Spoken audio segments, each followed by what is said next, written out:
My name is Alexei Jordanov, and I have the honor of being your host today. The Central African Republic is in the heart of the African continent, but it's also in the heart of a transformational process which is set to give opportunities to not only its citizens and governments, but to the rest of the world. An environment where the financial system is changing, there is a need to be open, freely accessible to everyone. And this is why the Central African Republic adopted Bitcoin in 2022, followed suit after the Sango project. And this is why we are here today. We invited experts from all over the world to come here and tell you more about what it means for you and me to be part of this journey. So, as a first speaker, let me introduce the President of the Central African Republic, Professor Faustin Archange Touadéra.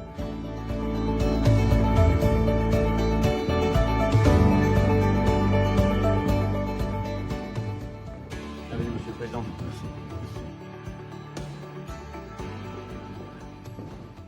Je viens d'un beau pays, la République centrafricaine, qui émerge laborieusement, mais de manière déterminée, d'une longue et sanglante succession de crises dont la plus atroce a été celle de 2012. Durant toute ma vie professionnelle et politique, j'ai toujours voulu laisser quelque chose de précieux en héritage aux générations futures. Ce rêve m'a poussé à devenir, et naturellement par vocation, un enseignant, afin d'éduquer la jeune génération.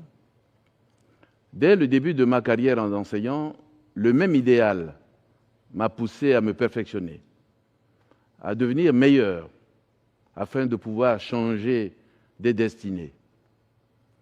J'ai changé d'abord mon propre destin lorsque j'avais décidé de me dédier à l'étude des mathématiques et de poursuivre une carrière universitaire. Ma source d'inspiration était la parole du feu président Nelson Mandela, que je cite avec beaucoup de respect. L'éducation est le grand moteur du développement personnel. Grâce à l'éducation, une fille de paysan peut devenir médecin. Un fils de mineur peut devenir patron de mine. Un enfant d'ouvrier agricole peut devenir président d'une grande nation. Fin de citation.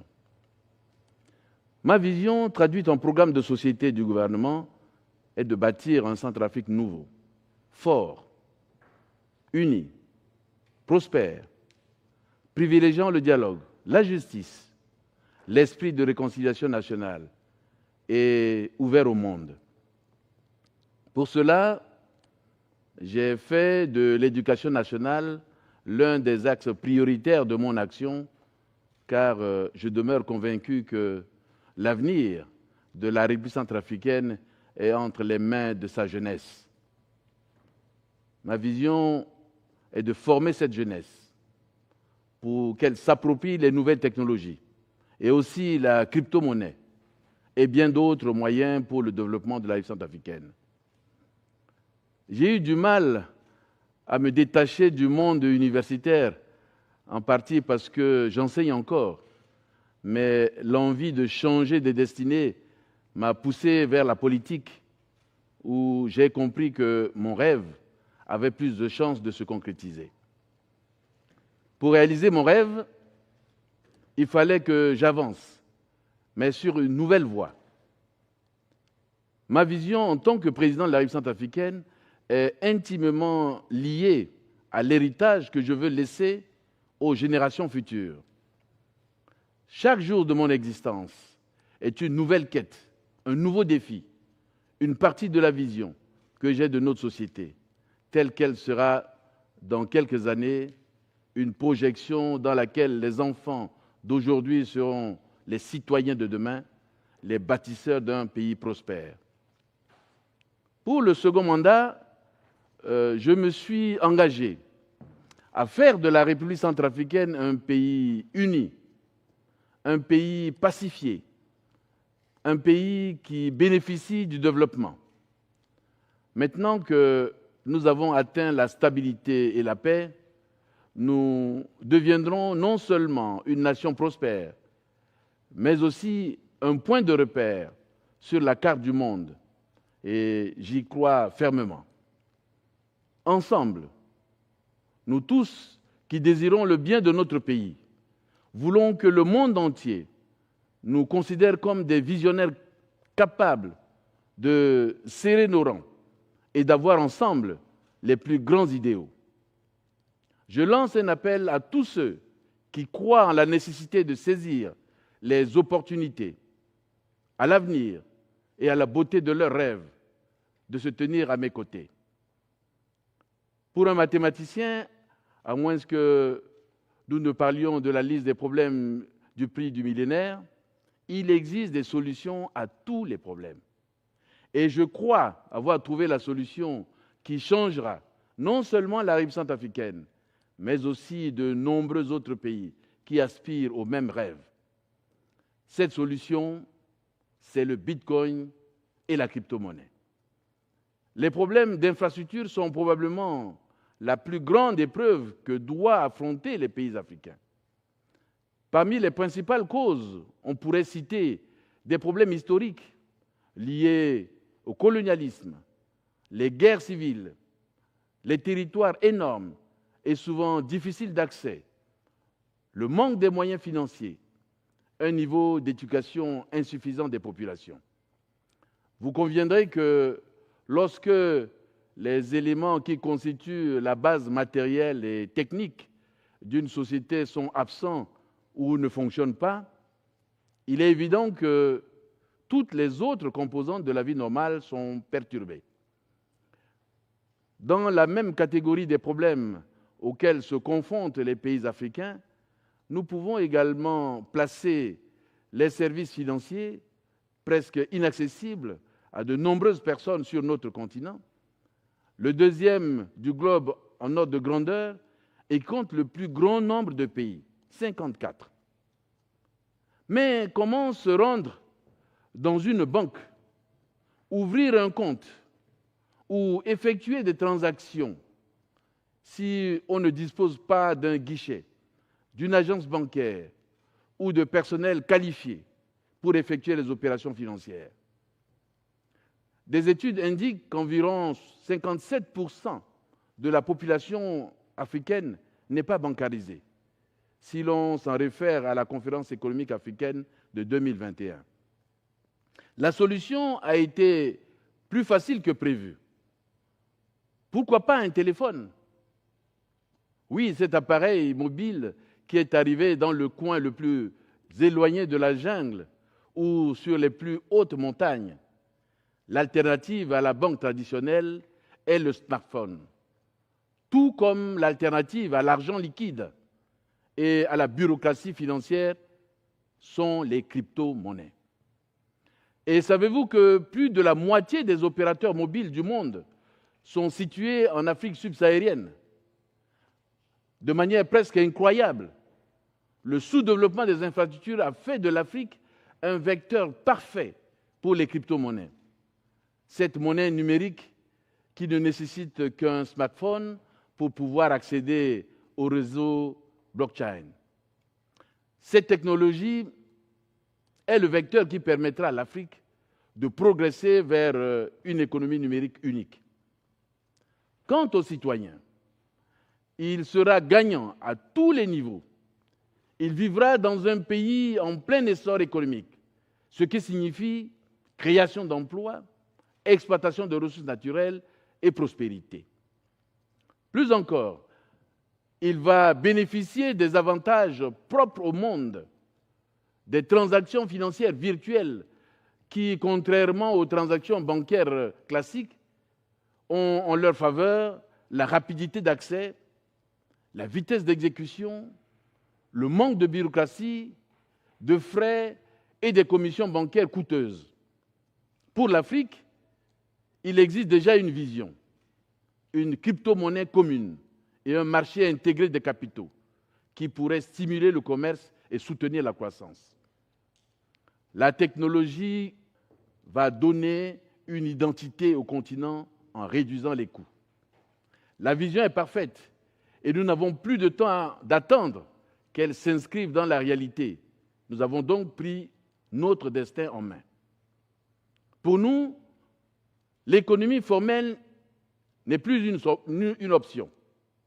Une bureaucratie impénétrable nous maintient enfermés dans des systèmes qui ne nous donnent pas la possibilité d'être performants. Notre solution, c'est de repenser notre philosophie économique. C'est ce que nous avons fait et la route qui s'ouvre devant nous fait entrevoir un grand succès pour le peuple centrafricain, pour les générations futures, pour l'avènement d'un avenir prospère et sûr. Je voudrais vous parler un peu du modèle de la République centrafricaine. Je dois rappeler que la République centrafricaine est un vaste territoire de 623 000 km², peuplé d'environ 5 millions d'habitants, dont plus de 70% de jeunes. C'est une terre bénie par sa beauté naturelle extraordinaire et ses innombrables ressources naturelles, diverses et variées, dont regorge son sous-sol et son sol non encore exploités. Nos priorités nationales ont toujours été de créer un État équilibré, un gouvernement stable, une économie en croissance et corrélativement d'assurer la prospérité de nos concitoyens. Pour atteindre ces objectifs, la seule manière entrevue consiste à trouver des solutions innovantes pour pouvoir financer les secteurs critiques de l'économie. En République centrafricaine, si vous voulez ouvrir un compte bancaire, vous devez vous rendre à la banque. Vous devez marcher longtemps, parfois très longtemps. Vous devez vous rendre à un guichet. Vous devez affronter des fonctionnaires. Imaginez qu'avec ce que nous proposons, tout peut se faire à distance, sans avoir à se déplacer.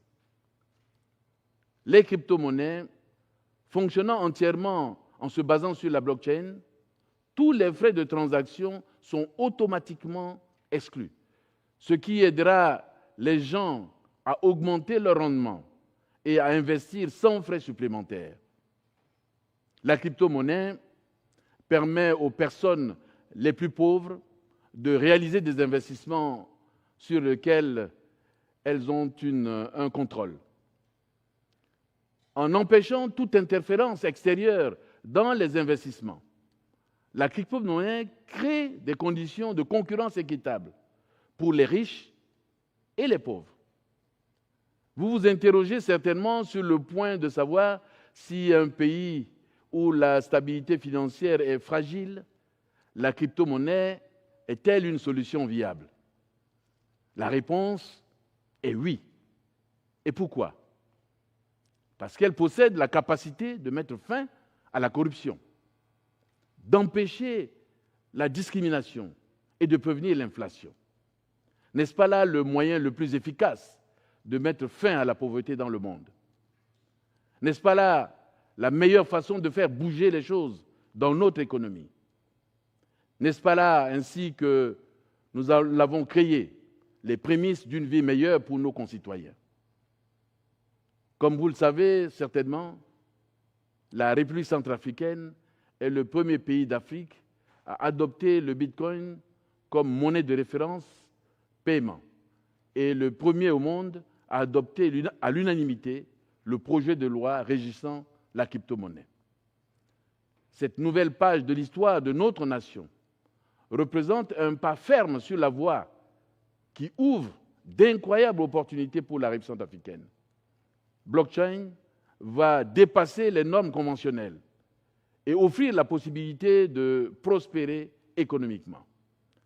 Il s'agit d'une vision orientée vers l'avenir et le progrès. Notre nation doit pouvoir suivre son destin et se connecter le plus rapidement possible au monde le plus dynamique, le plus moderne, le plus populaire actuellement, le monde des crypto-monnaies, car nous pensons avant tout à la manière dont il changera la vie de nos concitoyens et à la façon dont nous réussirons à créer une économie stable et propre et prospère. Il convient de faire ce qui est nécessaire pour le bien de tous, en gardant à l'esprit les générations futures à qui nous devons laisser un héritage significatif. Sango Coin sera la monnaie de la nouvelle génération pour la République centrafricaine. Sango signifie que nous parlons enfin le langage de l'argent. La République centrafricaine, ainsi que je viens de le rappeler, est assise sur une montagne de ressources, une richesse inestimable. L'or, diamants, métaux rares, des trésors inexploités par manque d'infrastructures. Le Sango Coin sera l'accès direct à nos ressources pour le monde entier. Sango Coin sera ce dont nous avons besoin pour mettre en place les mécanismes permettant la création des revenus, le bon fonctionnement du circuit financier afin de générer une économie durable et faire démarrer les moteurs de notre économie. Nous allons créer des infrastructures qui nous aideront à rendre l'industrie rentable. L'industrie créera des emplois, générera des revenus pour les gens qui auront une meilleure vie. Et une meilleure vie signifiera l'accès aux services sociaux de base. Avant de laisser la place aux autres présentateurs, je tiens à remercier les gens du monde entier pour leur soutien accordé à la République centrafricaine. Croyez en la République centrafricaine, croyez en moi, suivez-moi, suivez-nous dans la construction d'un nouvel avenir. Merci. Singala Mingi, merci. Thank you, Mr. President, for those heartfelt words, this grand vision, and all the project that you shared. Thank you. Now that we've had a comprehensive vision about what the Sango project will be about, it's time to introduce our next speaker.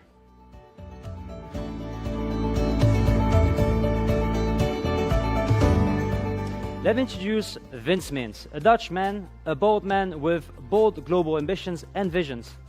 He gathered decades of experience as an entrepreneur, as a technologist, but also as a change maker, working with government, corporation, and educational institutions in the Netherlands, empowering technology innovation communities. But he also built businesses that have millions of users. I know Vince since a couple of years, and I can tell you he's a force for good, with genuine interest to make a positive impact on many, many different people. So today we're going to take a leap, not from here, but straight from the metaverse.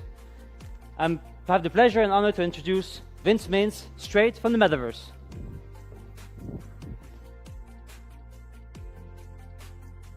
Thank you, Alexei. It's with great honor and excitement that I stand before you today from within this metaverse. And what an exciting place to be. So let me take you on a journey into the future that is becoming a reality today, about innovations that I'm extremely passionate about, and are reshaping the operating system and building blocks of society on a global scale. The Central African Republic is now taking center stage to lead this revolution by example, with the launch of the Sango project and alliance, creating the first digital-first, blockchain-backed crypto economy, with financial inclusion as the main driver, that I'm going to introduce to you in just a sec. But first, as you can see, I'm now standing in this digital metaverse, connecting life with all of you in the physical world. Technology nowadays empowers us to throw off our physical forms and travel great distances in the blink of an eye, to connect and unite with people all over the world.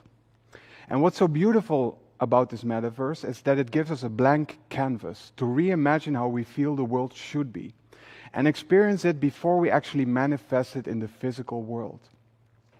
As futuristic as this once seemed, this is now gradually becoming an accessible reality to all of us. Nowadays, all you need is a smartphone and an internet connection. Not just to observe passively or play with these new technologies, but also to participate and create great things together on an unprecedented scale, to create a better, a fairer, and a more inclusive world for all of us. Remember when you were a child, watching futuristic movies? I was personally always fascinated by the technologies I saw in these movies, and where it might take us as humanity once we actually have those. I also very vividly remember the empowering experience of browsing the internet for the very first time, when I was able to connect with communities all over the world, to share all kinds of things and feel involved, and to learn, and later on in life to also do business in that way.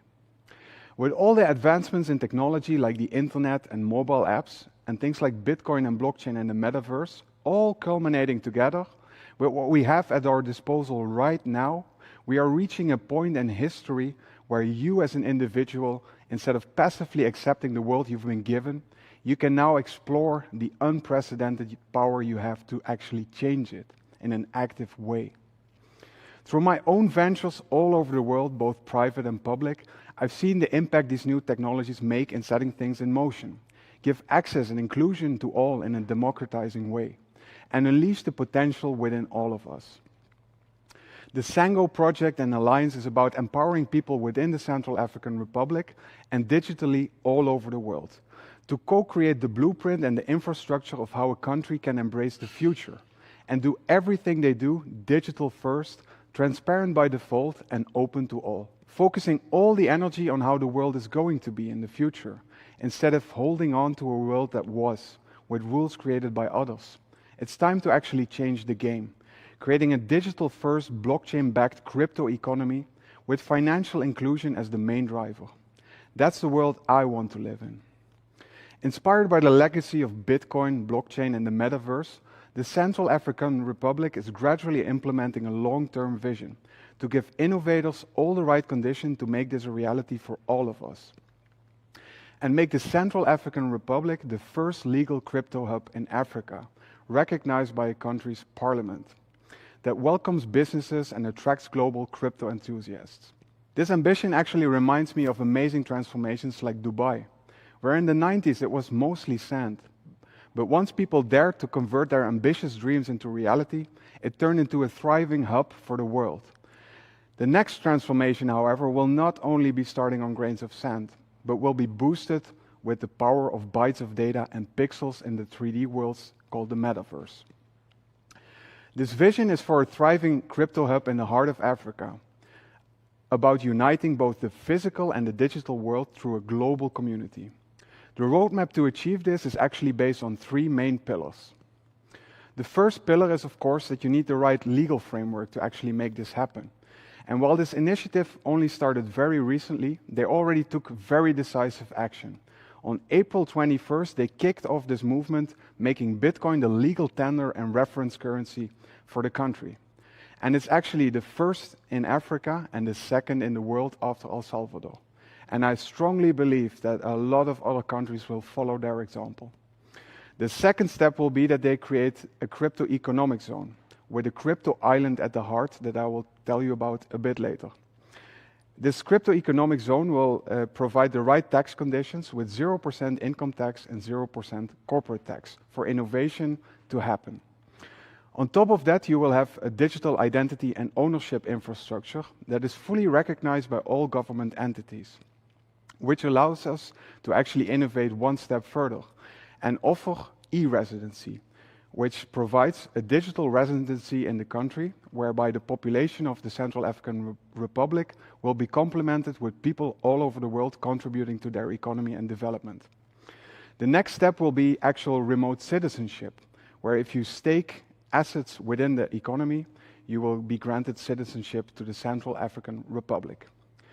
The next step will actually be the online business incorporation and management for any venture you want to launch from the Central African Republic with all the favorable circumstances. Once this is in place, we will start launching crowdfunding infrastructure for infrastructure that impacts the lives of many through public and private partnerships, democratizing investment opportunities for great developments for the country. This will be powered in the background by fractional tokenization frameworks to actually make it possible to own a tiny piece of land or a fraction of it, and not only of land, but also of digital assets in the metaverse. So for example, a digital piece of land. But this is not only digital, it will be backed by the actual natural resources that are in the country. So it will be backed by actual value that is going to be unlocked in the future. The second pillar is that just like the Central African Republic is the heart of Africa, there needs to be a heart of this digital new ecosystem. And the heart of that will be the app, the Sango app. The foundation is very similar to a modern-day crypto wallet, except there will be an added layer of an interface to interface with the government in a purely digital way. On top of that, there will be an educational flow where people can learn about these new technologies and get used to the opportunities that they can create once they start adopting them and using them. On top of that, you will have an identity infrastructure, purely digital, with the strongest emphasis on protecting the privacy of every user. That will allow you to digitally sign and verify actions or documents to do any kind of legal transaction. On top of that, you will be able to have all kinds of ownership within this app. So you can have currencies in this app, so traditional currencies or digital currencies. You will have access to NFTs, so ownership of things in the metaverse. And you can have, for example, the title deed of a piece of land. Next up will be the introduction of international payments for this app. So you can either get foreign capital into the country, or you can distribute the prosperity that arises from these developments back to the global community. Followed by that will be a new kind of voting, where every citizen will get a voice to shape their own future. This will, of course, lead naturally to a decentralized autonomous organizations and all kinds of new governance structures. And finally, it will be followed up by the actual metaverse, which I will show you in a bit. So how does this work in the background? This needs to be backed by a certain technology. This whole project is actually building upon the legacy of Bitcoin, which has now proven to be an incredibly secure and decentralized network of exchanging value in the world. People see it as a digital form of gold. And actually, the funny thing about Bitcoin is that the highest penetration rate of people using Bitcoin to transact value peer-to-peer is actually in Africa. So this is the perfect place to support this project. And on top of that great solid foundation, we actually add the Sango ecosystem. And to balance this ecosystem between the idealism of the digital world, like tokens and the metaverse, and the realities of the physical world, like pieces of land or natural resources, there is a need for different kind of consensus mechanism, which requires cross-institutional cooperation and enforcement to be effective. Therefore, we believe that the best approach is actually proof of convention, by democratically elected institutions, such as the presidency, the parliament, and the ministers. The third layer, once all this digital infrastructure is in place, is of course to start manifesting in the physical world. So for the physical infrastructure, at the heart of Africa's leading crypto hub will actually be Crypto Island, surrounded by Crypto City. These places start off as a metaverse representation of a real physical existing island and a to-be-developed extension of Bangui, the Central African Republic's capital. This will be the first metaverse backed by reality. The virtual representation will be mapped one-to-one to reality. So citizens and residents can actually buy land in the metaverse, with the transaction occurring in real life as well. Participants can fully manage their dealings with the state within the metaverse, as well as explore the area and observe its developments in real life. Soon this will lead to physical world infrastructural developments for transportation, such as roads, airports, and trains, but also to renewable energy sources powering this new economy, followed by a lot of real estate development with an eco-conscious approach and circularity in mind. To fuel all these developments, actually you need a new kind of asset to manage all these exchanges of value. So we're going to introduce a new kind of innovative product for this. It requires the innovation of a multi-dimensional asset, representing value and access both in the metaverse as well as in the real world. So to resume, the Central African Republic with its crypto hub, Sango, will create all the right conditions for a crypto-friendly, digital-first economy, backed by a massive country where the government is the biggest owner of land, ready to have foreign capital participate to both develop, live and work, and tap into the wealth of natural resources in a democratizing way, with its residents and citizens to accelerate a bright future together. As a digital-first global citizen myself, this is a vision that is close to my heart. I'm proud to see that people from all over the world are coming together to support this and make it a reality. It takes brave leadership to embrace new technology like this. I strongly believe that in the coming years, a lot of other countries will follow their example. And together we can be the catalyst for massive change. And change like this doesn't happen overnight. They take commitment, hard work, and collaboration. To shape this into a thriving collaborative ecosystem, they openly invite brainpower and investors from around the world to participate in these opportunities. And besides creating new use cases in the Central African Republic for existing proven solutions, they invite you to also propose, view, and contribute to the future developments, leading to fast economic growth not only for the Central African Republic, but for the whole region. We are paving the way to a digital future of endless possibilities. Sango, let's go. Wow, Vince. I gotta say, I'm always mind blown, but doesn't surprise me. But it's a bit awkward to speak to you like that. So why don't you take a leap and come from the virtual metaverse to the actual reality? Thank you. There you go. It's good to be back. It feels better, huh? Yes. Yeah. So tell me, Vince, how does it feel to just go through the matrix, hack the matrix? It's something I could only dream of as a child, what I saw in the movies, and now it's become an accessible reality to all of us. So I'm very excited about this. Could start reality bending service. Absolutely. Awesome. All Thanks. right. Thank you. Keep up the good work. Yes. And our next speaker is Yannick Dols.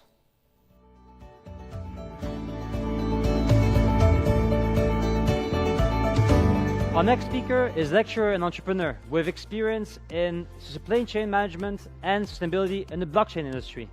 He has a passion at the intersection of culture, history, and technology. And with that, I'd like to welcome on stage Yannick Dols, ready to time travel. Take it away, man. Thank you, Alexei. Thank you, everybody. My name is Yannick Dols, and I love the intersection of society and technology. As you can see here, I'm flying on the first Dutch blockchain incubator that we organized a while ago. And in the meantime, lots of developments have played in this field. Besides that, I have an engineering background, and I give lectures on the blockchain topic. I've worked on projects in supply chain management and sustainability in the blockchain world. Today I want to talk to you about the human evolution of technology. Because when we look way back in the history of humankind, technology has something that empowered people around the world and made sure that we were thriving in an ever-changing world. Because when we go back, we can see that there were human tribes all around the world, and these tribes were only 70 people big.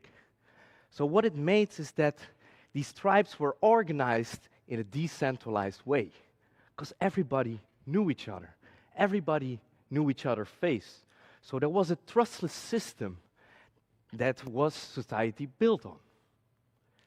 But then there was the time that agriculture came along.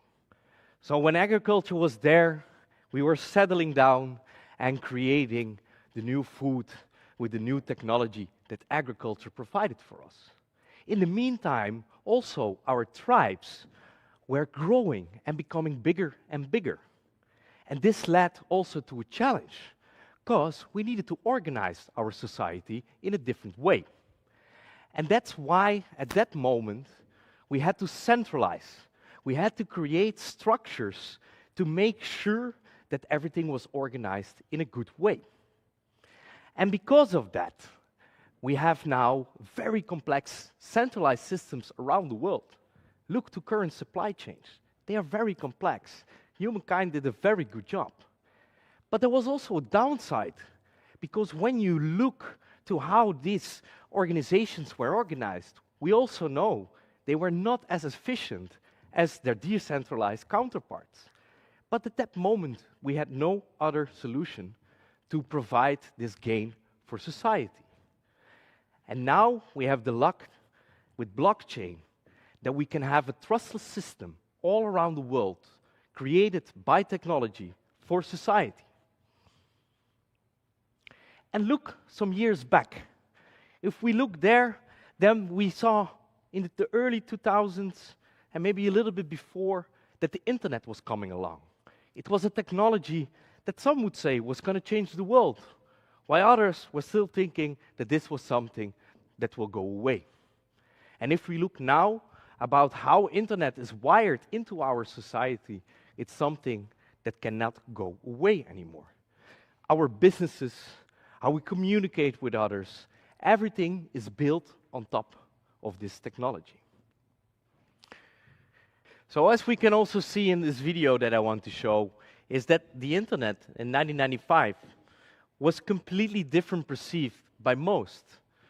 And this is the same where blockchain is currently in. But you know, I think about this, and what about this internet thing? Do you know anything about that? Sure. What the hell is that exactly?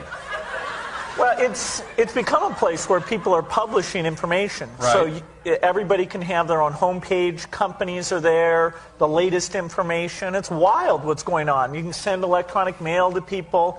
It is the big new thing. Yeah, but you know, it's easy to criticize something you don't fully understand, which is my position here. Go ahead. But I can remember a couple of months ago, there was like a big breakthrough announcement that on the internet or on some computer deal, they were going to broadcast a baseball game. You could listen to a baseball game on your computer. And I just thought to myself, does radio ring a bell? You know what I mean? There's a difference. There is a difference. It's not a huge difference. What is the difference? But you can listen to the baseball game whenever you want. All right. Too. Oh, I see. So it's stored in one of your memory deals, Exactly. and then you can come That's back the a year RAM later. thing you talked about earlier. Yeah. Do tape recorders ring a bell?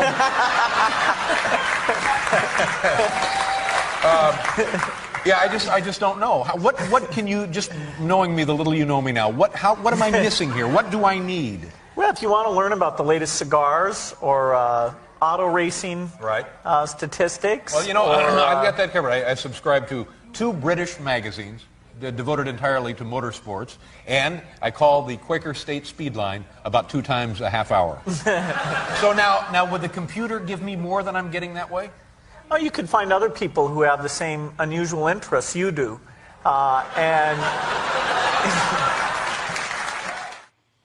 So as we can see, is in the early stage of the internet, a lot of criticism was there. And people thought that it was maybe a technology that would go away. But if we look back to how internet impacted our lives, our businesses, and how the way we communicate with people all around the world, we know it is here to stay. And if you compare also the internet to the human body, it's like the blood vessels and the nerve system that completely connects our whole body. And now, on top of that current infrastructure, we get an extension, a collective brain, a collective logic that can create trust all around the world. Because if you look to the technologies through humankind about how we exchanged information with one another, then it was basically that every time there was an innovation, even if it was the printing press, the radio, the TV, the internet, every time the complete infrastructure was replaced. But now we get an extension, a collective brain, a collective logic, which can bring trust all around the world. So basically, we're stepping into a new era, and that's Web 3. So not only we are connected all around the world, we can connect organizations, we can create the infrastructure where we exchange information in a secure and immutable way, where we can have transparency and trust for everybody, for organizations and people around the world. Because if we then going to look to the building blocks of society to create a new fabric with basically these new parts that are provided to us, a digital identity is very important. Currently, we have much of our identity is created by a passport that is given to a nation state. But with blockchain, we can look to self-sovereign identity solutions in which people are enabled where people get the power back, that they have control, the data sovereignty, the control over their own data, in which they can choose with who they share their data, with who they want to interact, and with who they trust. And basically, on top of that, if we have then that identity, we can look to the ownership of assets. We can look to the ownership of assets like fungible assets, that can be gold, that can be Bitcoin, but also commodities that are tokenized, of national resources all around the world. And on the other hand, we have NFTs, non-fungible assets. And these are also very interesting. Because when we look, for instance, for the property of a house, we don't have to go to a notary anymore, because basically a smart contract and an NFT can be used to exchange the ownership from one person to the other. But there are much more other functions that NFTs can provide to humanity. Look now, for instance, how an artist can interact with his fans. Because currently he has to go to the music label to basically record his album. And the label has more power since he is the one paying and the one distributing and also making the most of the royalties of the music that the artist makes. But what does an artist truly want? For who is he making that music? He is making that music for his fans. So what if he could give out NFTs that he sells directly to his fans, and the fans that want to support him can have influence on the album, but on top of that, they can be the first to be able to attend the new concerts of that album. And on top of that, they can also get some part of the royalties. But the same goes, for instance, with a car. Selling a car to somebody else now needs to go to certain institutes. But what if this function can be taken over by technology? And then, if we have ownership of assets, we have an identity, we want to create communities. And how do these communities, organizations, or even nations, how does the governance go around that? So how do we make decisions? How do we enable people to be part of the decision-making process? So we have a more democratic way about decisions that are made by movements.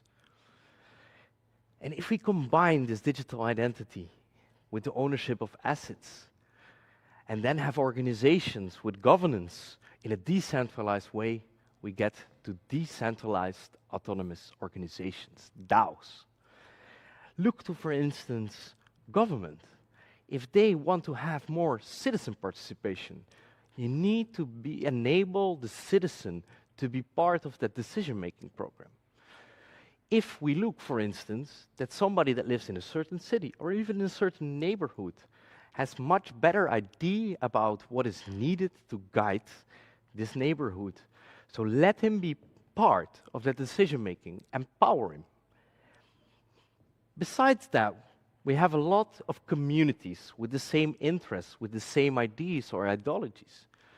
And these people also need a way that they can come together and be part of a community worldwide, so that we can have a decision-making progress in a democratic way, enabled by technology. And this is what DAOs can provide, to basically empower people around the world in different types of communities, organizations, or even a country. And then if we look to the financial institutions that we currently have, we have a very centralized system where banks have basically licensed to provide financial products. And the license is something you not easily get, and that is for a reason. On top of that, is that the financial products they create are big, not optimized, and are not for everybody easy to understand. So now with blockchain, we have DeFi, a decentralized financial system. And what it basically creates is to look to the financial system and to take out all the small financial processes and replace them with technology, to replace them with a smart contract in which you can interact with, where you and everybody is able to interact with this smart contract. And basically, every small financial process we can see like a Lego block. So, with all these different Lego blocks of different financial processes, we can create our own financial products all together. And everybody can interact with it. So everybody has access to the same financial means. And then, if we continue, the next step in Web.3, of course, will be the metaverse. It will be a virtual world where we can interact with each other all around the world, where basically, if I want to meet up with my community, which is governed by a DAO, where I have my own assets, where I can interact with my digital identity, I can enter with that identity into the metaverse and interact with communities and people. But also I can have access to products, services all around the world. I can have the ownership of parts of the metaverse. I can come together, like in an office, and sign on the blockchain a financial product with an investment bank, for instance. But also, I want to explore, for instance, the Central African Republic, and I enter that world to see the digital twin, the digital version of the country, in a very easy way from all around the world. On top of that, there are some other interesting things within the blockchain world. Because when we look to these new building blocks that we have as an operating system for a society, we can also look about how we want to incentivize certain behavior that we want to see in the world. For instance, currently we are gathering so much data. More people are walking around with a Fitbit and collecting health data. It could be, for instance, that if you choose to, by yourself, that if you want to provide that health data to, for instance, a health insurance company about your steps that you take every day, that if I, for instance, take 6,000 steps a day, that I can then get a reduction on the cost of my health insurance. So we can look to other ways of paying for certain services, for certain products. But on the other hand, we can also look with these incentives to other sides. For instance, to dynamic prices. If we look, for instance, to gasoline. Gasoline has a certain fixed price per liter. But what if we want to lead a more sustainable future? So, if I drive very eco-friendly, then maybe I will pay less for a liter of gasoline than if I'm driving and using that gasoline in a less efficient way. So with smart contract, we can program that, for instance, we are not paying per liter for a scarce resource, but we pay for use. And think about all the possibilities of other ways of creating incentives that we as humanity want to see all around the world. But also look to supply chains. They are very complex. There is a lot of stakeholders involved. There is a lot of quality control about tests, about documents, about import, export, invoices, and so on that are being sent. And currently, all these companies operate within a data silo. What if we can create a system where we can see in a much more transparent way about how a product gets created? Then, every time when we know the real story behind the product, we, when we buy it, can choose if that is what we want to see in the world. And then we give an option to everybody around the world to vote with every right, every buy, what we want to see in the world. And also look about other parts of business. when we look, businesses are much more moving forward to not focus only on financial profits, but also think about the sustainability and about the world that we live.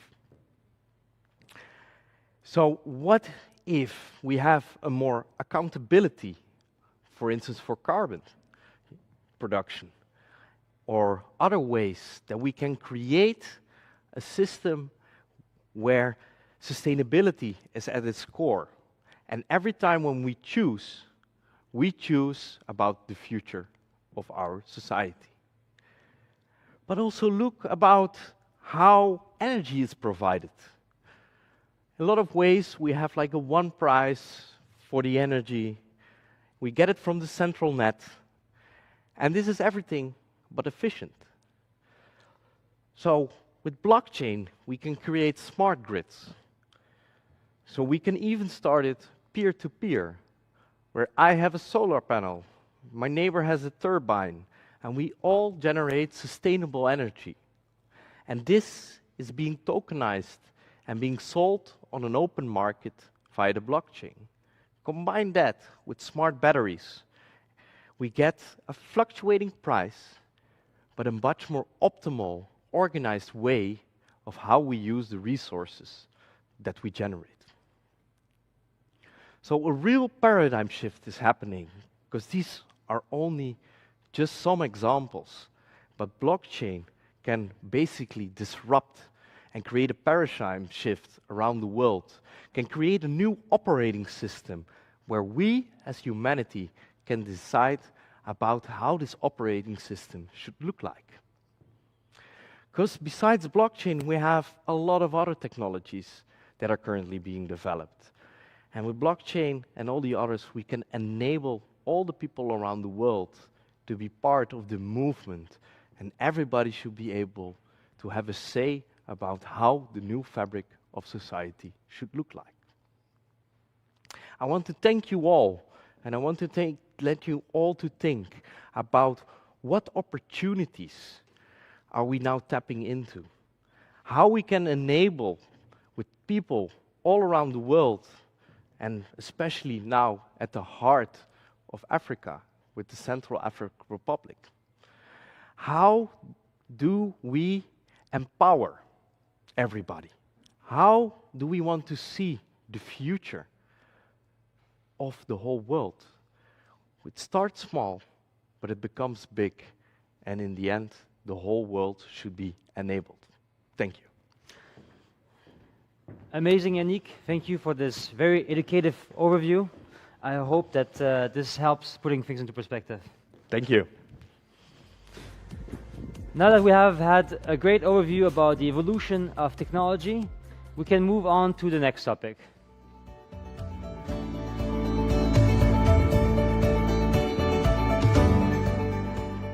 And as the next speaker, I have the honor of inviting on the stage Mr. Hervé Ndouba, Minister of Finance of the Central African Republic. Mr. Ndouba has gathered many years of experience as a man in the private sector, which he now puts to good use within the public sector to create a better synergy within the economy. We'll get to know in his talk about important details of the financial perspectives of the Sango project. Please welcome on stage Mr. Ndouba. Barala. Barala, Alexei. Pleasure. Pleasure. Take it away. Thank you. Thank you very much. Ladies and gentlemen, it's my pleasure to be here on stage. I think it's not really necessary to talk about the opportunities in Africa. Africa, which is the next frontier, the fourth industrial revolution, the agriculture capacity to feed the world, the demographic dividends, etc., etc. You can get all this information which confirm that Africa is the future on internet. So I will immediately jump into the heart of the subject to give you an outlook of the country on the Sango initiative on the Ministry of Finance perspective. Our government is facing so many issues to offer the basic services to the population. We have a lack of high-quality infrastructure, energy, clean water, roads, schools, hospitals, etc. The situation puts the country in a continuous cycle of weakness and fragility, which impacts negatively the fiscal space of the country. On the financial perspective, the question is, how are we going to finance the infrastructures in our country while needs are urgent and estimated at several billion US dollars? How are we going to strengthen our fiscal capacity and ensure the growth? The governments in sub-Saharan African countries are pushing very hard to give the necessary space to the private sector for them to play the role and invest strongly in the infrastructure. But this solution faces the limit of our traditional financial system. The Central African Republic solution, Sango, which is our cryptocurrency, based on the blockchain with Bitcoin as reference, will drive the growth of our country on one hand and will unlock the development of sub-Saharan African countries on another hand. If it's true that the crypto community will reach 1 billion people, users, by end 2022, which represent between 12 and 14% of the world population, let's show to the rest of the world how powerful it is and how it can be a game changer for the poor and fragile countries which have a lot of natural resources. I think you'll have another view on this by my other colleagues. Join us and let's take advantage of this unique opportunity to build a better future of endless possibilities. Thank you. Did I say correctly? Singila Mingi. Singila Mingi. Lost in translation. Thank here. you. Thank you, Mr. Ndaba. Thank you. Thank you very much. I hope that all this comes to fruition. It was great. Thank you. Bye-bye. And now is the time to present our next speaker.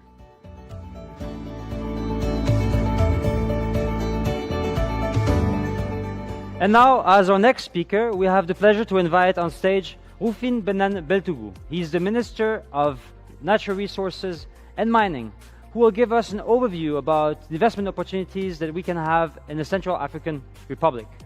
Please welcome on stage Mr. Beltougou. Minister, Barala. Barala Mingi. The stage is Bonjour. yours. Mesdames et messieurs, bonjour. J'aimerais vous parler du potentiel minier centrafricain. Potentiel minier qui offre des opportunités d'investissement inouïes pour tout investisseur. La République centrafricaine est un pays situé au cœur de l'Afrique. Elle couvre une superficie de 623 000 km². Disposant d'un vaste ensemble géologique qui couvre pratiquement 32 substances minérales, contenant 470 indices de minerais, la RCA est un pays à très forte potentialité minière. Nous trouvons l'or, le diamant et plusieurs autres minerais qui sont malheureusement inexploités, faute de ressources. Le projet Sango facilitera la tokenisation des ressources de la République centrafricaine pour les investisseurs du monde entier. Certaines de ces ressources ont été évaluées, éprouvées, tandis que d'autres n'ont pas été évaluées. Elles méritent une attention particulière en termes d'opportunités d'investissement. Les plus importants, je voudrais les citer, l'or, le fer, le diamant, le calcaire, le lithium, le cobalt et le rhodium. L'or, principal minerai ayant été évalué dans le cadre de plusieurs études, s'étend sur un gîte primaire appelé roche verte et également sur un gîte alluvionnaire. L'ensemble de ces gisements a fait l'objet d'études qui ont mis en valeur plus de 300 tonnes sur les deux gîtes est de 2000 tonnes, évalué pratiquement à 60 milliards de dollars. Le diamant, principale ressource exploitée par les artisans miniers, s'établit à plus de 57 millions de carats, dont 29 à l'ouest du pays, 29 millions à l'ouest du pays et 27 millions à l'est, pour une valeur de 285 milliards de dollars. Le fer est également reparti sur deux importants sites, celui de Topa et celui de Bourgoin. Les deux sites ont fait également l'objet d'études qui ont évalué à plus de 2,2 milliards de tonnes prouvées et 150 milliards de tonnes estimées. Le calcaire également est reparti sur deux sites, à Bobassa et le site de Fatima qui est à Bangui. Celui de Bobassa, après étude, a mis en exergue plus de 262 millions de tonnes et celui de Fatima, 680 millions de tonnes. Le graphite a fait l'objet également d'une exploration sommaire qui a mis en exergue plus de 300 tonnes et une estimation a également été faite pour plus de 2000 tonnes de réserves. Le tout peut être évalué à 600 millions de dollars. L'uranium, substance stratégique, a fait l'objet d'importantes études qui ont mis en valeur plus de 120 000 tonnes, évaluées à 15,4 milliards de dollars. Le cuivre, le coltan, appelé colombo-tantalite, et le cobalt ont également été explorés dans des études sommaires qui ont mis également en évidence des réserves économiquement exploitables. Le potentiel pétrolier centrafricain se répartit entre le nord, est et le sud du pays, où trois grands blocs pétroliers ont fait l'objet d'études importantes par des firmes internationales. Parmi ces zones, seuls 63 000 km² ont été étudiés, valorisés. Le reste du territoire vierge, qui n'a pas fait l'objet d'études approfondies, nécessite la mobilisation d'importantes ressources pour pouvoir développer le pays. Le projet Sango Coin, le projet Sango, permettra à la République centrafricaine de pouvoir mobiliser les ressources, mobiliser les investisseurs importants que vous êtes pour le développement de ce pays. C'est une opportunité unique et inouïe qui s'offre au pays pour son développement. Je vous remercie. Merci. Thank you. Singila Mingi, merci. Now that we have had a great overview about investment opportunities of the Central African Republic, it's time to move on to the next topic.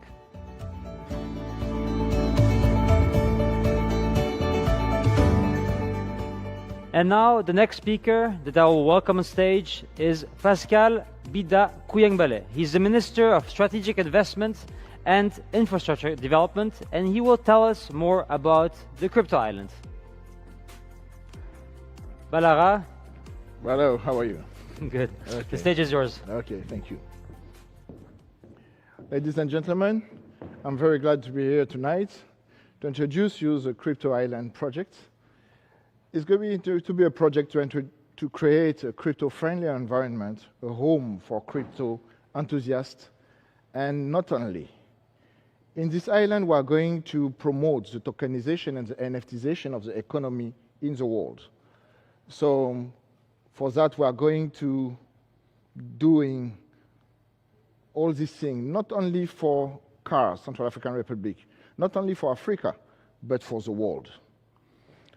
This revolution is going to take place, in fact, in the crypto island, in the heart of Africa, in the middle of the river and of Ubangi, in the equatorial area.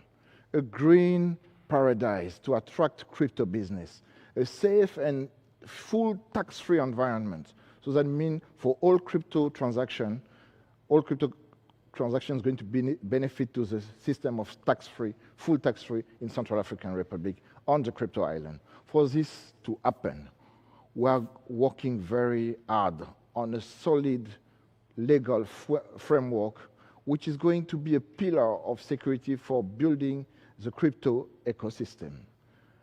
A crypto hub based on the crypto island is going to help developing all crypto activities. This crypto island is going to be a green city for the development of these different crypto activities with a futurist infrastructure, futurist and green buildings, futurist and green offices, apartments, hospitals, schools, hotel, golf clubs, sport area, and other amenities. This crypto island is going to be the place to be for dreamers who's ready to realize their dream.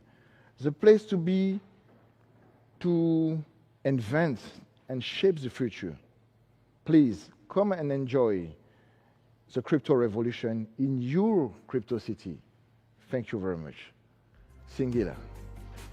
Singila Mingi, thank you. We wish you a lot of success with the Okay, project. thank you very much. Thank you. Okay. So now that we had an overview about the details about the crypto island, we can move on to the next topic.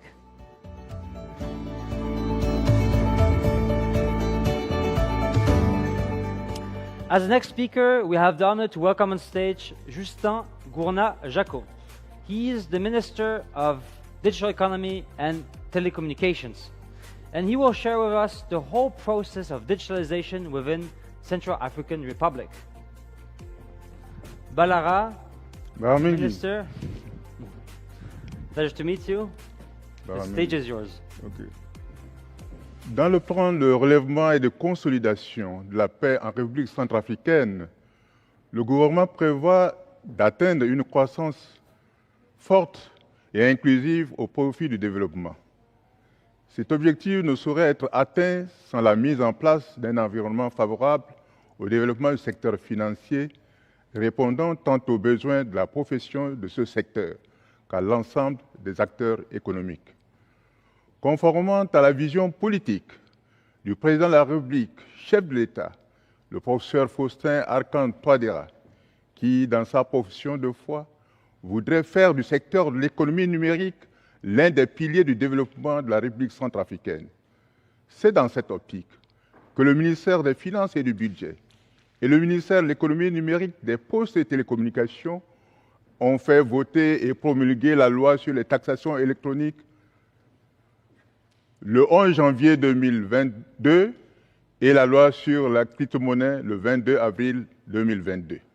À ce jour, les travaux sur les textes d'application sont suffisamment avancés afin de réglementer et de faciliter l'installation des acteurs de l'écosystème dans un environnement favorable à leurs activités.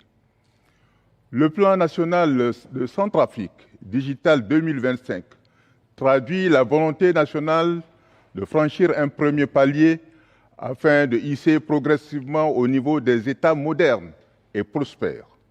Le projet de mise en œuvre de ce plan est d'une importance vitale pour la République centrafricaine. En effet, l'objectif poursuivi est de contribuer à l'attractivité de notre territoire, de la relance de notre économie via les initiatives et l'engagement continu du ministère chargé de l'économie numérique, des Postes et Télécommunications depuis sa conception à la mise en œuvre des différents projets. À travers cet exposé, je voudrais présenter les multiples opportunités qu'offre notre pays, la République centrafricaine, aux investisseurs que vous êtes, afin de venir investir chez nous, dans un climat économique favorable, reposant sur un partenariat gagnant-gagnant. À cet effet, le gouvernement, à travers le département que je dirige, prendra toutes les dispositions nécessaires afin de faciliter votre intégration dans le circuit économique de notre pays. Pour cela, quelques actions ont été déjà menées allant dans le sens de faciliter l'intégration en plus du cadre réglementaire déjà établi. Bientôt s'en suivra l'opérationnalisation de l'interconnexion backbone Internet basée sur la fibre optique. Ce serait la première étape pour obtenir une couverture Internet 5G nationale à haut débit et facilitée par cette interconnexion dorsale d'Internet. Extension de la couverture via les opérateurs de réseau centralisés ou décentralisés. La transformation digitale de l'administration tend à devenir une réalité en République centrafricaine. Parfois, il y a un avantage de commencer par le bas. Par cela, vous permet de construire sur la base des dernières technologies et principes. Permettre l'accès aux systèmes financiers sur mobile est déjà une tendance en Afrique et il y a encore de la place pour se développer. En outre, le secteur de télécommunications présente également des opportunités qui peuvent intéresser les investisseurs car le pays dispose d'un taux de pénétration de la téléphonie mobile encore très faible, estimé à ce jour à environ 36% par rapport à un taux moyen de 82% sur le continent. Le secteur postal en pleine mutation a lui aussi subi quelques réformes à travers la création récente de la Société nationale des postes, ayant pour vision l'accélération du déploiement des activités postales et la digitalisation des services postaux sur toute l'étendue du territoire national. Avec 2 opérateurs, c'est aussi un secteur qui pourrait intéresser à l'avenir y investir, car le pays dispose d'un vaste territoire permettant de développer un grand réseau de distribution. Un autre sujet d'intérêt serait l'identité et la prospérité numérique alimentée par la technologie blockchain et reconnue par les entités gouvernementales officielles. Notre position actuelle nous permet de tout numériser.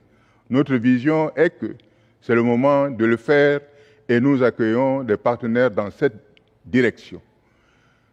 L'identité auto-souveraine permettant l'accès numérique aux services publics pour les particuliers et pour les entreprises ont la construction d'un environnement entièrement numérisé par les entreprises et la déclaration fiscale sont d'autres objectifs que nous avons sur la carte. Nous croyons que c'est l'avenir de la République centrafricaine, de l'Afrique et du monde. Distingués partenaires, le pays dispose d'énormes potentialités. C'est pourquoi nous comptons sur le développement et le maillage de ces infrastructures afin de couvrir l'ensemble du territoire national au moyen d'un dispositif de technologie comme, entre autres, la solution satellitaire compte tenu de l'immensité du territoire afin de faciliter le développement de toutes les régions du pays de manière non discriminatoire et jeter définitivement les bases du développement durable soutenu par la cohésion sociale. Nous sommes ici en droit de vous rassurer que les dispositions sont prises pour vous réserver un accueil chaleureux et faciliter votre intégration dans le circuit économique de notre pays, la République centrafricaine. Nous vous souhaitons déjà la bienvenue en Centrafrique. Merci pour votre bien aimable attention. Singila Mingi. Singila Mingi à vous, Monsieur Gourna Jaco. Oui. Merci pour votre temps et pour vos explications. Ok, merci Thank you. D'accord.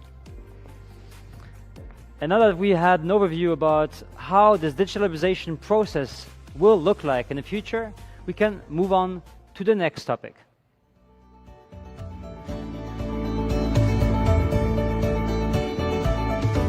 At last, but not least, as a cherry on top of the cake, we have the honor to welcome on stage Jan Scheler. He has been active in the blockchain industry since the last 8 years and has also founded 2 blockchain ventures. He's also the board member of the Blockchain Netherlands Foundation and also is the digital leader at the World Economic Forum.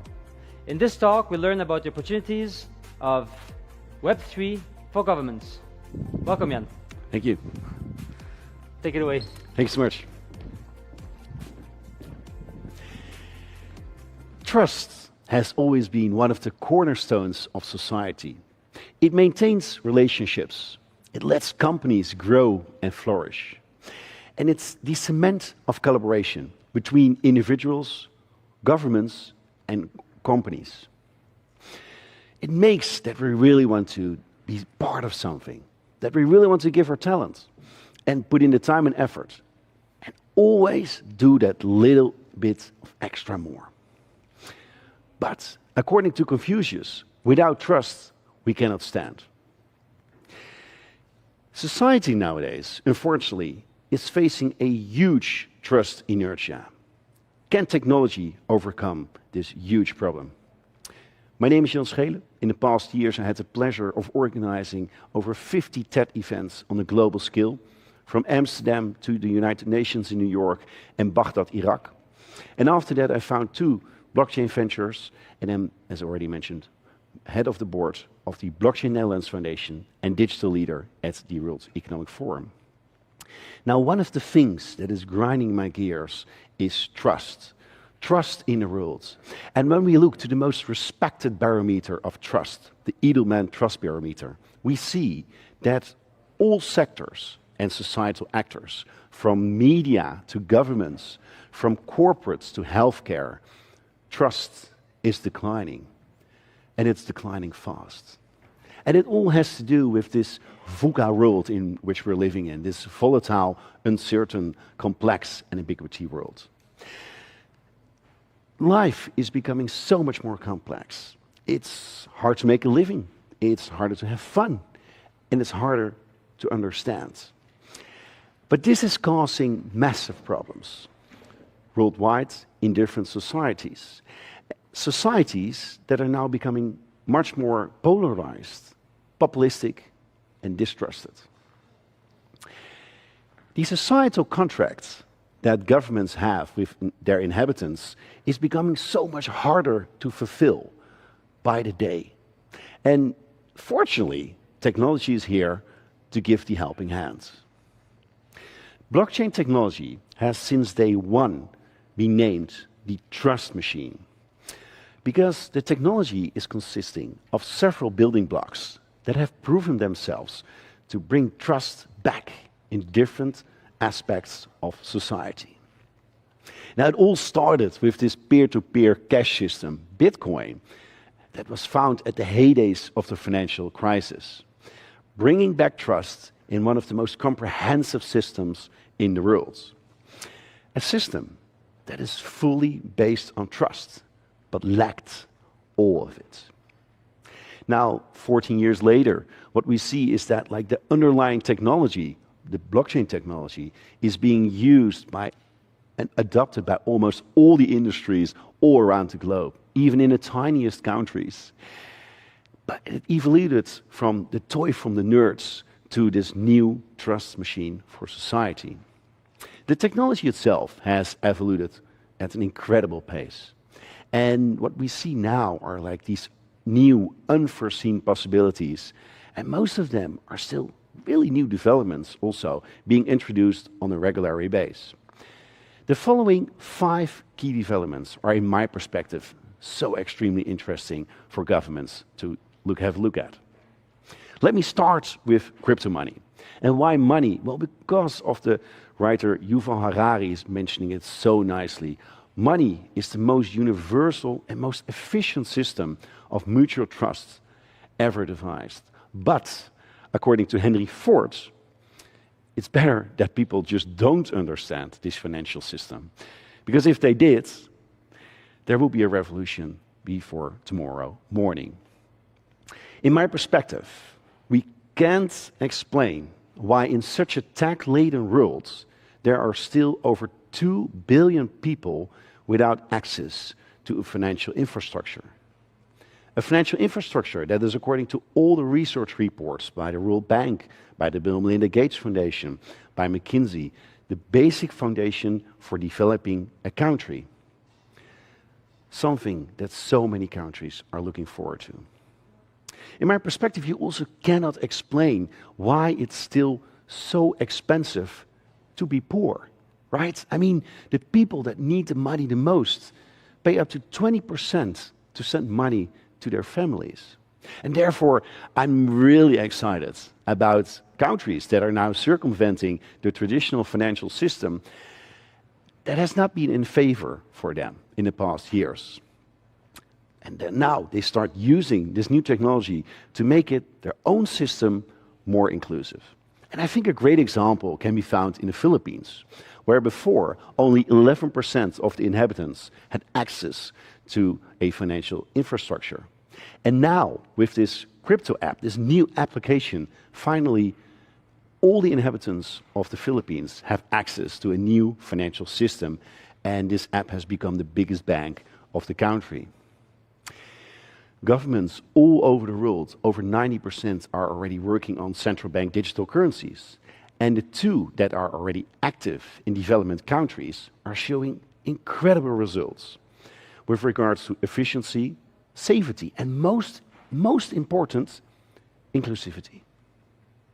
Now, the second development where I'm really excited about is self-sovereign identity, giving consumers back the control about their own identity. And not just giving back control, but also giving them an identity.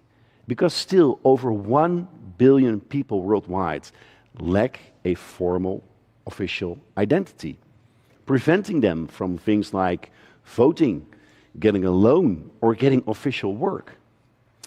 Besides that, we see on a global scale the massive identity frauds taking place. We see the big tech companies misusing the identities right now. And therefore, it's really great to see in, for example, development countries now using self-sovereign identity, for example, by the United Nations, helping over hundreds of thousands of refugees with an own digital identity. Great example here, refugees from Syria, their health data is being stored on the blockchain, and just with a glimpse of their eye, with an eye scan, they get the most up-to-date health record or their digital identity presented. In supermarkets, there is no physical money anymore. Also here, they can blink with their eye, identify themselves, and pay with their digital wallet. Now, also here, we see some incredible projects also on a more global scale. Like in India, the Aadhaar project, the biggest project by far, comprising over 1 billion digital identities. And also in Africa, South Africa, where Yoma was launched. Verbal digital identities, credentialing for the masses. Now, we see tons of projects enhancing lives of humans because, well, of course, the better security of this digital identity.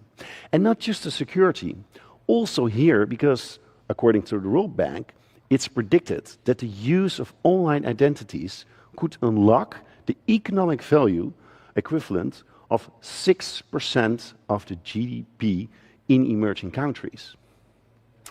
Now, the third really exciting development that is taking place is tokenization.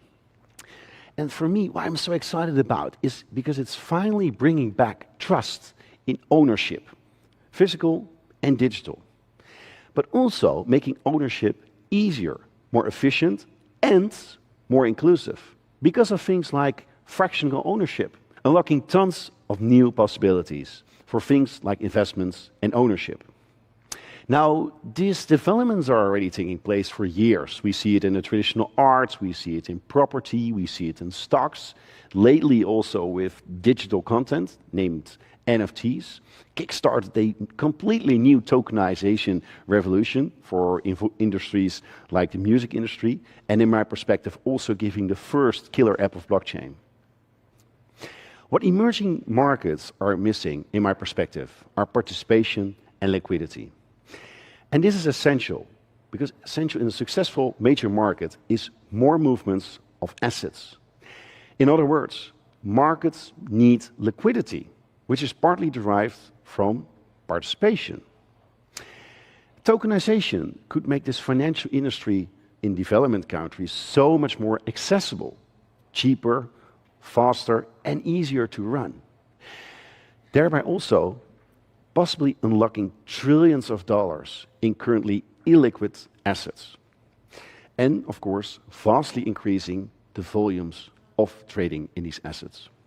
Now, my colleagues at the World Economic Forum therefore predicted that in the upcoming years, around 10% of global GDP will probably be tokenized. The fourth trend that I'm really excited about is decentralized data. And why is this so important? Let me give you an example of Haiti. We saw the devastating earthquake taking place in Haiti. And the agency that owned all the land rights, that registered all the land rights of Haiti, had them stored locally. So when this earthquake hit, indeed, the agency got flushed in the ocean, together with all the land rights. And in the end, nobody knew what land was actually registered to what person, therefore really showing the need for decentralized data. Now, why are users so extremely enthusiastic about using this blockchain technology? Is because of the nature of the technology, making editing the data being stored on this blockchain impossible.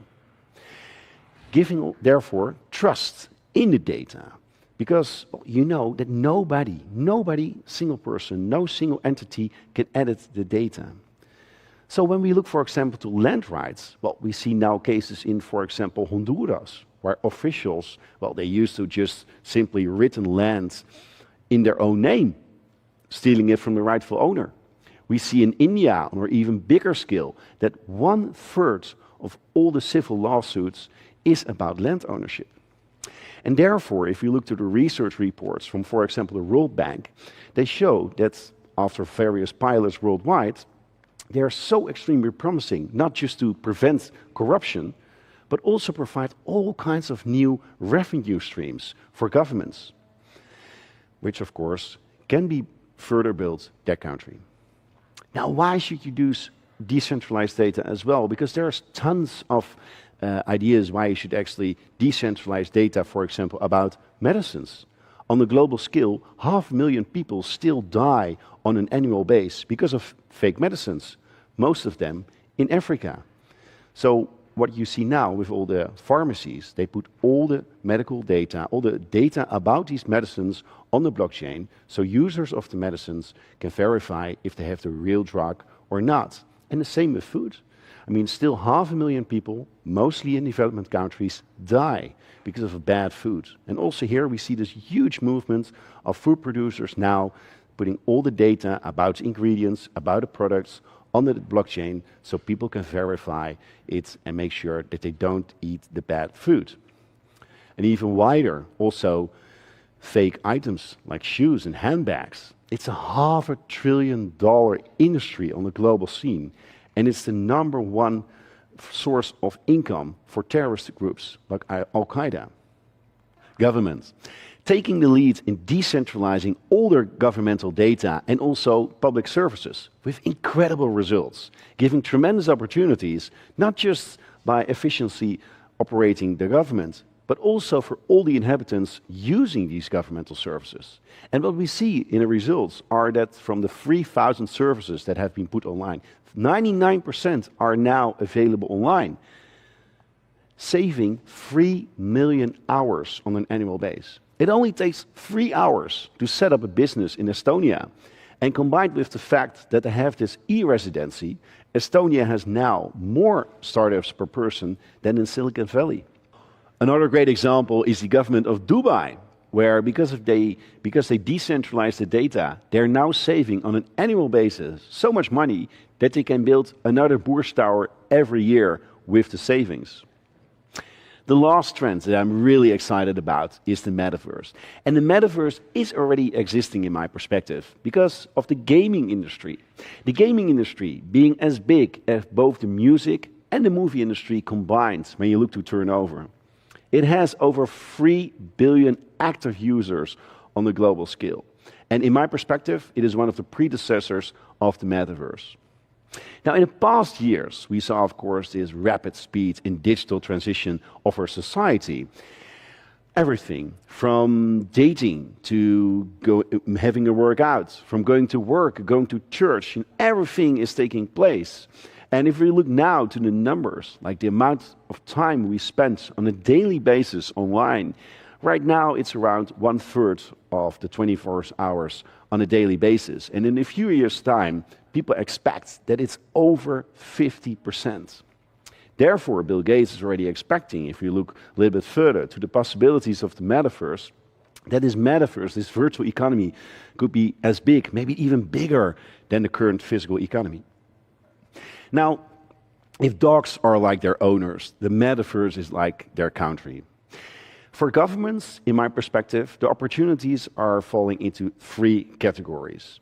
One of them is using digital twins to remedy issues. The second is bringing a set of services to residents. And the third is to enhance the touristic destination for prospective and current tourists. Now, give some great examples. Let me start with China, where several cities already built an identical virtual twin of their city for example, police organizations that can look at where, for example, accidents are happening or potential threats.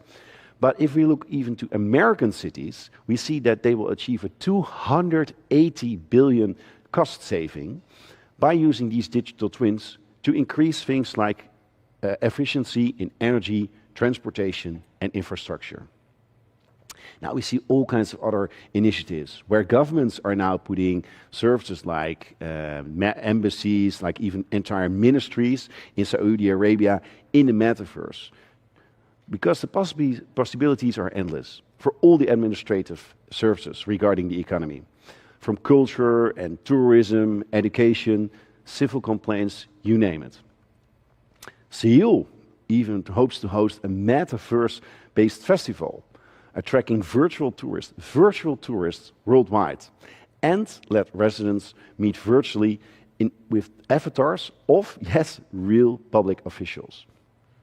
Now, what we see now is also that already tens of thousands of people are already joining a metaverse holiday, so they can check out the country before they actually go. Also, some incredible opportunities are here for countries that want to show themselves to the world and attract more tourists. Now, to close down, what we see is even when the crypto markets are not going in the upside direction, we see still massive investments taking place by companies, really respected companies like Binance, like Andreessen Horowitz, and also with the great resignation of young people leaving traditional firms like financial firms, like multinationals, to work for Web3 startups, believing they can finally make an impact. We are at the forefront of a new era where the positive change can be driven by technology. But we need thought leaders that dare to take the first step, planting the first seeds to grow, flourishing, paving the path for the developments to come. One of the things where I'm the most excited about when it comes to the Sango project is the tokenization of assets. Finally, democratizing investments, making it, for example, possible for fractional investments, and thereby making it also easier for capital and investments in a fractional way. These developments, they usually happen gradually and then suddenly. We've seen that with so many new technologies popping up. Usually it happens really slow, and then at once it goes really fast. And usually I compare it with the first iPhone. Who could have seen that with the first iPhone, we would be on this iPhone for 4 hours in a day. We would navigate with Google Maps, listen to music on Spotify, do our banking in the banking apps. Now, with all the exciting developments, I mean, also in the Central African Republic, we're just getting started. And I'm so excited for this Sango initiative to take place. And I really want to congratulate the country for daring to taking all these quantum leaps. Thank you for your attention. Thank you, Jan, and thank you for this amazing presentation. I think you resumed it all, and it was the last puzzle of this event. Thanks for your time. Thanks so much. So now we are coming to an end of this launch event of the Sango project, and I would like to thank you, the viewer, for actually being with us on this journey and learning about all these developments, all this exciting future that the Central African Republic is undergoing. If you like to have more information about what you've seen, find it on the website. And if you're really interested and if you feel that you could be part of this journey, also check out the website and be part of the waiting list. I'm thanking you. I'm your host, Alexei Jordanov. Again, congratulations to the Central African Republic for this initiative, and I'll see you another time.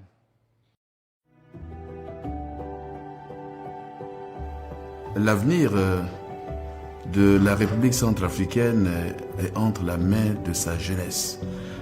Et notre vision, c'est de former cette jeunesse pour qu'elle s'approprie les nouvelles technologies et aussi la crypto-monnaie et bien d'autres moyens pour le développement de la République centrafricaine. President Touadéra came from a very humble beginning, having been born to a driver and farmer at Bangui in 1957. He attended the University of Bangui and the University of Abidjan. He went on to get 2 doctorate degrees. By the will of the people, Faustin Touadéra was elected twice as president. Now, he brings the crypto revolution in his country, building a crypto city on an island in the capital of Bangui. This crypto city is going to be implemented on an island, the crypto island. It's going to be a free tax zone, but also a nice place to enjoy the crypto revolution. The crypto president wants to open this crypto city to the world. That's the vision. L'approche du pont là qui lie tout ça là, il faut quand même aménager un port pour ceux qui vont remonter le fleuve. Aujourd'hui, on voit que la crypto-monnaie, les monnaies virtuelles apportent des ressources pour un certain nombre de pays et permettent de capter des ressources. C'est ce qui nous manque pour le développement de notre pays. Vous savez, sur l'ensemble du territoire, on a de grandes quantités d'or.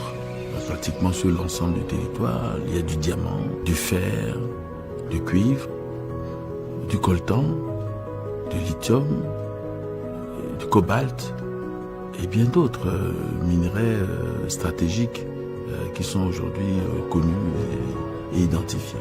Bitcoin, c'est l'or digital. Mais notre idée, c'est de faire la liaison entre l'or digital et les ressources et nos grands projets de développement. Ça, c'est une somme. Et le produit par un scalaire. Bon, alors donc lambda FDX qui va être donc lambda FDX. Je compte vraiment faire la nutrition parce que ça a depuis toujours été mon ambition.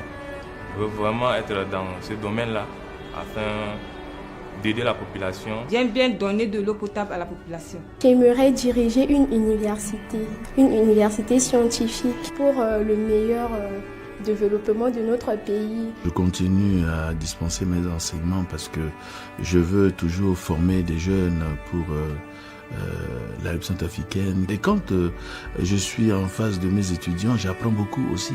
À travers eux, on peut avoir les feedbacks.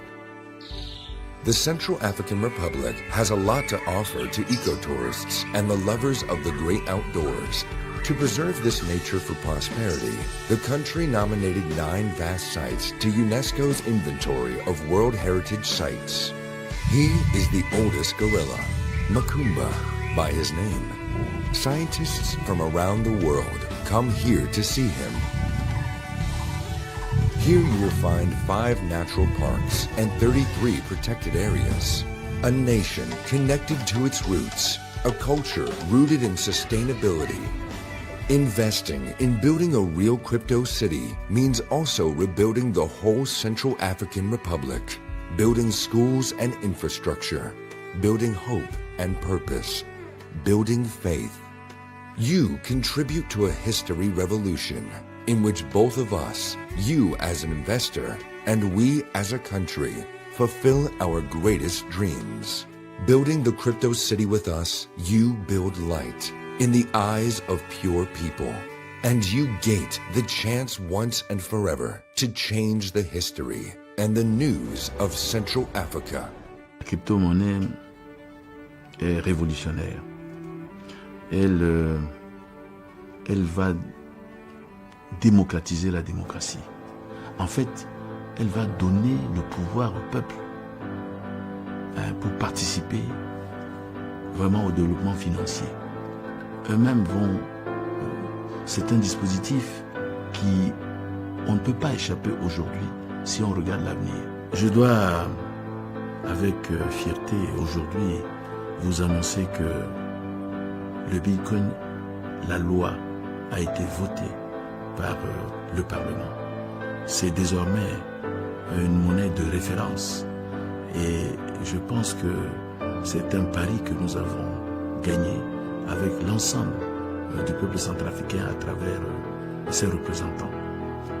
Mon rêve, c'est de voir un jour la République centrafricaine être parmi les pays qui attirent les autres citoyens du monde, où il fait bon vivre pour tous ceux qui s'y trouvent, et que le centrafricain puisse bien vivre sur son sol et vraiment y rêver. Be a part of a moment in history, the dream of a president, the rebuilding of Central African